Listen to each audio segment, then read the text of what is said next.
के लिए हमारे साथ मौजूद हैं राजनीतिक विश्लेषक योगेंद्र गुप्ता जी। योगेंद्र जी, जन आक्रोश यात्रा, जाहिर सी बात है कि नाम से ही लगता है कि हाँ, पब्लिक का गुस्सा, और जब पब्लिक का गुस्सा, जब सियासी रूप से आप कोई इस तरह का आयोजन करते हैं तो जो भी सत्ताधारी सरकार है, जिसके पास सत्ता है, उसी के खिलाफ आप अपना आक्रोश निकाल रहे हैं।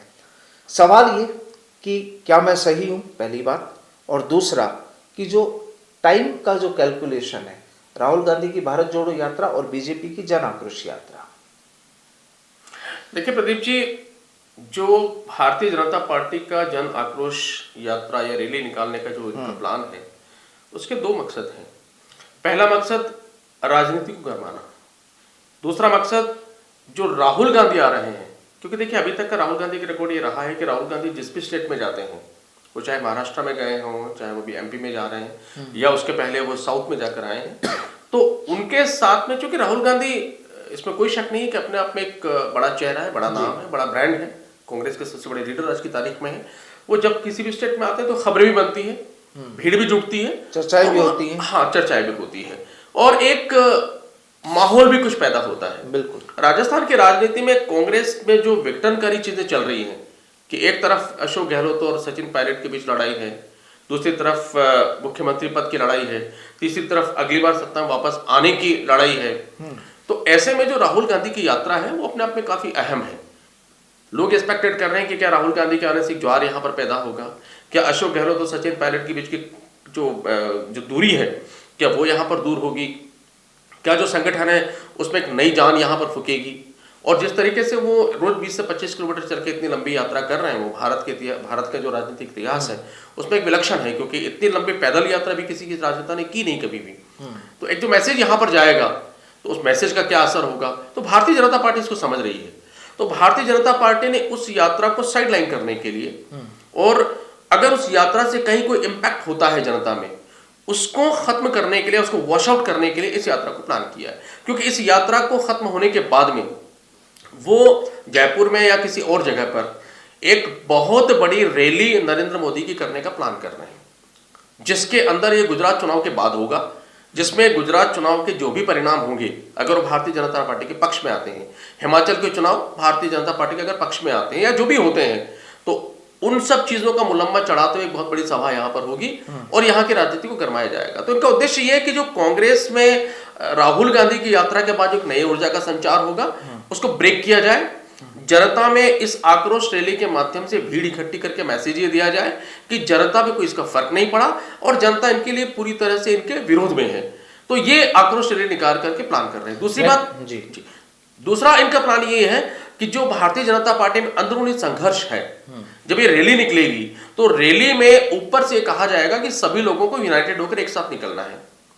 तो ये मैसेज देने की कोशिश की जाएगी कि भारतीय जनता पार्टी में किसी तरह का विरोधाभास नहीं है, चेहरों में विरोध नहीं है, आपस में आंतरिक कलह नहीं है, और सब एकजुट एक समरसता के साथ में इस आक्रोश रैली को निकालते हुए जनता में संदेश दे रहे हैं कि अगली सरकार हमारी है और हम एकजुटता के साथ एकजुट होकर जनता के सामने जाएंगे। तो एक चीज और है ना कि यहाँ पर जो यात्रा का जो वक्त है, जो समय है, वो भी दोनों का लगभग सेम है। तो इसके पीछे भी वही चीज है कि जो कांग्रेस अगर कोई चीज तैयार करे तो पीछे से आके बीजेपी उस पर उसको धोने की कोशिश। हाँ, यही है, वो जो टाइमिंग लिया है वो इसीलिए लिया गया है कि जो कांग्रेस की जो राहुल गांधी के आने से जो इम्पैक्ट पड़ेगा राजस्थान में, उस इम्पैक्ट को वॉश आउट किया जाए।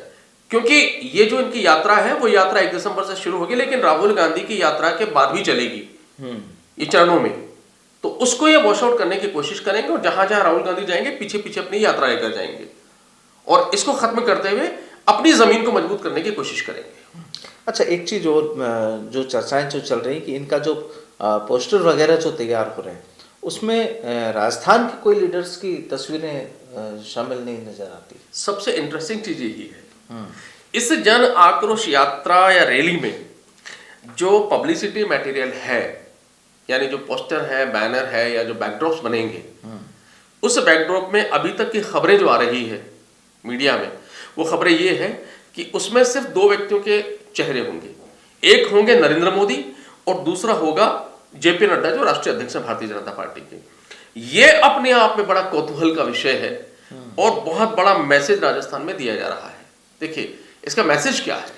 और केवल राजस्थान में नहीं, मुझे लगता है पूरे हिंदुस्तान में बीजेपी में दिया जा रहा है। पूरे हिंदुस्तान में तो अप्रत्यक्ष रूप से दिया ही जाएगा। हाँ। लेकिन चूंकि राजस्थान में ये इंप्लीमेंट होगा सबसे पहले, तो राजस्थान में इसका सबसे बड़ा मैसेज है। और ये भी सवाल है कि इसको राजस्थान को क्यों चुना गया मैसेज देने के लिए, आपको ये भी सोचना चाहिए। राजस्थान की राजनीति के जो शत्रपक हैं, जिस तरह की कलह यहाँ पर है, और सत्ता आने के पहले जिस तरह मुख्यमंत्री का चेहरा अपने आप को प्रोजेक्ट करने की दौड़ यहाँ पर चल रही है, तो भारतीय जनता पार्टी का जो शीर्ष नेतृत्व है उसने एक मैसेज राजस्थान में बड़ा स्पष्ट रूप से दे दिया है कि राजस्थान में कोई क्षत्रपक नहीं है, राजस्थान में कोई सीएम फेस नहीं है, राजस्थान में कोई बड़े कद का लीडर नहीं है जिसके नाम से राजस्थान में जाया जाए। चुनाव पूरी तरीके से नरेंद्र मोदी के चेहरे पे लड़ा जाएगा। और चूंकि राष्ट्रीय अध्यक्ष हैं बीजेपी के, तो नड्डा का चेहरा होना लाजमी है उसके अंदर, और वो होंगे। इसका मतलब ये हुआ कि राजस्थान की राजनीति की जो भी चालें चली जाएंगी वो दिल्ली से डिसाइड होंगी। पहला, जो वक्तव्य दिए जाएंगे, क्या वक्तव्य देना है, वो दिल्ली से डिसाइड होगा। दूसरा, किसके साथ गठबंधन करना है, किसके साथ नहीं करना है, क्या मुद्दे प्रोजेक्ट होंगे, मैनिफेस्टो में क्या शामिल होगा, कांग्रेस के किन मुद्दों को उठाया जाएगा, कांग्रेस को कहां पर धोया जाएगा, किन चीजों को उठाना है, ये सारी तय होगी दिल्ली से। यहां कोई चेहरा नहीं होगा, चाहे वो सतीश पूनिया हो, चाहे वो वसुंधरा राजे सिंधिया हो, या चाहे वो शेखावत, जो गजेंद्र शेखावत आना चाहते हैं वो हो, यहां कोई चेहरा नहीं होगा।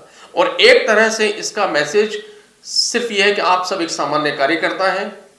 भारतीय जनता पार्टी में अगर किसी की वैल्यू है, अगर कोई सुप्रीमो है, तो फिर वो एक ही है, नरेंद्र मोदी। तो क्या लगता नहीं है कि जो राजस्थान के जो टॉप मोस्ट लीडर्स हैं बीजेपी में, उन लोगों के जहन में, दिल में कहीं इस चीज को देख के मलाल नहीं होगा? ठीक है, बोलता नहीं है कोई भी, लेकिन अंदर ही अंदर तो आदमी सोचता है ना कि यार मैं जब सब कुछ कर रहा हूँ तो और राजस्थान में आप घूम रहे हैं, तो कम से कम मैं राजस्थान का लोकल होने के बावजूद मेरी तस्वीर तो हो, नाम तो हो। मलाल होगा, और सबसे बड़ा मलाल सतीश पूनिया के ऊपर होगा कि राष्ट्रीय अध्यक्ष का फोटो है लेकिन प्रदेश अध्यक्ष का फोटो नहीं होगा। ऐसे बड़ी बात नहीं हो सकती, जबकि आप उसी स्टेट में घूम रहे हैं। उसी स्टेट में घूम रहे हैं, उसी स्टेट के प्रदेश अध्यक्ष हैं।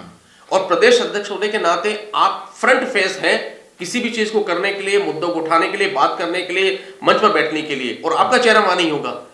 तो अपने आप में जो भारतीय जनता पार्टी की कलह है, वो किस स्तर की कलह पहुंच चुकी है, आप अंदाजा लगा सकते हैं। और इसका मैसेज कांग्रेस हो या अन्य दल हो, जब चुनाव होंगे या चुनावी सभाएं होंगी अब से लेकर उसके बाद में, तो बाकायदा इन मुद्दों को वो जमकर उठाएंगे। विपक्ष इस मुद्दे को लेगा, क्योंकि भारतीय जनता पार्टी तो अक्सर ये पूछती है कई स्टेट के अंदर कि ये तो बताओ आपका दूल्हा कौन होगा। लेकिन यहां तो विपक्ष ये पूछेगा कि दूल्हा छोड़िए, ये तो बताइए आपके बाराती कौन होंगे। आपके तो बाराती तक के फोटो नहीं है उसके अंदर, क्योंकि दूल्हा तो आपने बना दिया कि नरेंद्र मोदी होंगे, वो तो क्लियर है उनका, उसके चेहरे पे चढ़ाया जाएगा।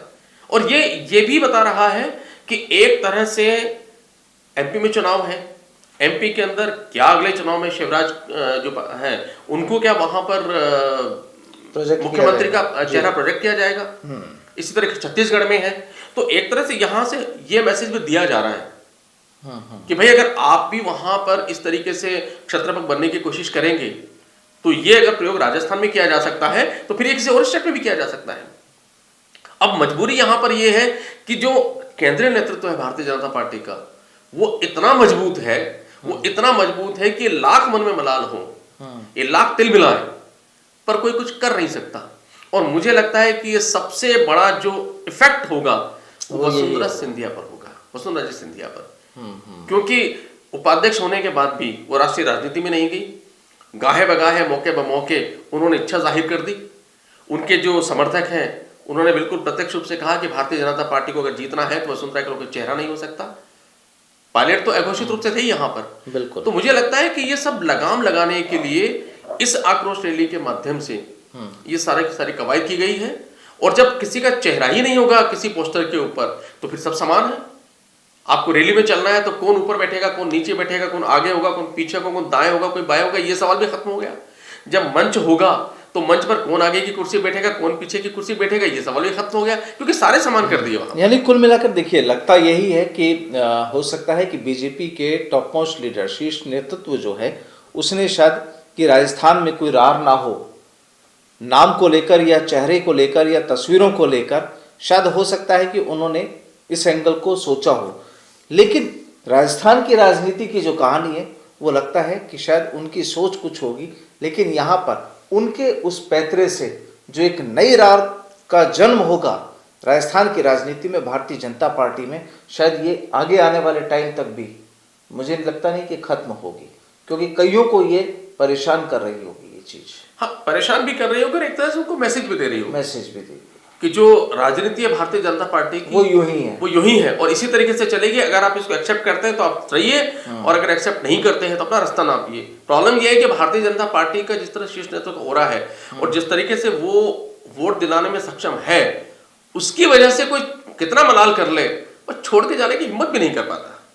तो ये बहुत सारे मैसेज न सिर्फ राजस्थान में बल्कि पूरे भारतवर्ष की राजनीति में, भारतीय जनता पार्टी की राजनीति, भारतीय जनता पार्टी के विभिन्न क्षेत्रों में, विभिन्न राज्यों में जो क्षत्रपक हैं, जो लोकल लीडर्स हैं, उनको एक तरह से इनडायरेक्टली मैसेज दिया जा रहा है कि वो एक ट्रक के पीछे लिखा होता है, आपने देखा होगा, या तो यहीं चाले ली, तो वो ये मैसेज है कि भारतीय जनता पार्टी में अगर रहना है और यहाँ पर राजनीति करनी है तो नरेंद्र मोदी का और उनका मैसेज है ऊपर से ये कि भारतीय जनता पार्टी यहाँ चाले ली, आपको रहना है तो रहिए, नहीं अपना रास्ता ना